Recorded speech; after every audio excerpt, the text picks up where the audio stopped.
السلام علیکم ورحمۃ اللہ۔ سامعین مکرم، سردیوں کے موسم میں یہ دو عبادتوں کو ضرور کیا کریں، کیونکہ سردی اب اپنے جوبن پر ہے۔ راتیں بہت لمبی ہیں، دن بہت چھوٹے ہیں۔ راتیں اتنی لمبی ہیں کہ بندہ رات کو کروٹیں بدلتے رہتے ہیں، اور کئی بار آنکھ کھل جاتی ہے کہ بار بار دیکھتے ہیں کہ رات ختم نہیں ہوئی۔ تو یہ اللہ تبارک و تعالی کی بہت بڑی نعمت ہے کہ راتیں بڑی ہو گئی ہیں۔ تو ان راتوں میں اور دنوں میں دو عبادتوں کو بہت زیادہ کرنے کی ضرورت ہے۔ حضور نبی کریم صلی اللہ علیہ وسلم کا ارشاد ہے، نبی کریم صلی اللہ علیہ وسلم نے فرمایا، سخت سردیوں کے دنوں میں اچھے طریقے سے کامل وضو کر کے مسجد کی طرف جانا، اور پھر مسجد میں ایک نماز سے دوسری نماز تک بیٹھے رہنا، انتظار میں رہنا، یہ گناہوں کو ایسے دھو ڈالتا ہے جس طرح پانی جسم سے میل کو دور کر دیتا ہے۔ یہ گناہوں کو اس طرح دھو ڈالتا ہے۔ سامعین مکرم، یہ دیکھیں کہ اللہ تبارک و تعالیٰ کا کتنا احسان ہے کہ اللہ تبارک و تعالیٰ نے اپنے بندوں کو بخشنے کے کیسے کیسے بہانے ڈھونڈ رکھے ہیں۔ تو ہمارے ہاں تو اس بات کا تصور ہی نہیں ہوتا۔ ہم تو جرابیں اتارنا بھی گوارا نہیں کرتے، وضو کے لیے وضو ہی نہیں کرتے، نماز ہی نہیں پڑھتے۔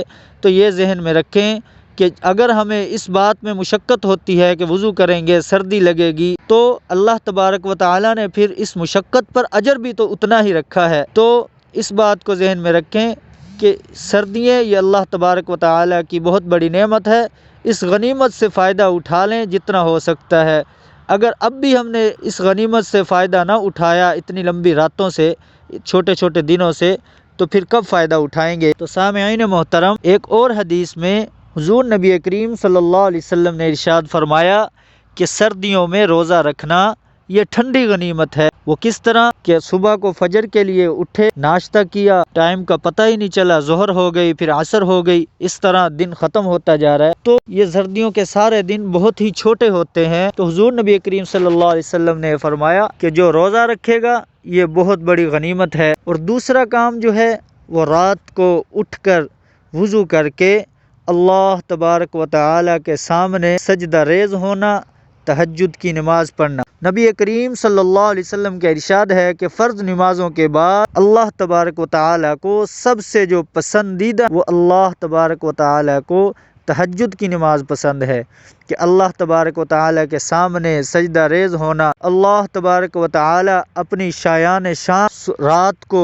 اعلان فرماتے ہیں کہ کوئی ہے مجھ سے مغفرت طلب کرنے والا، کوئی ہے مجھ سے رحمت طلب کرنے والا۔ تو اس سامعین عزیز وقار، اللہ تبارک و تعالیٰ نے ہمیں یہ غنیمت دی ہے، یہ چھوٹے دن دیے ہیں، بڑی راتیں دی ہیں۔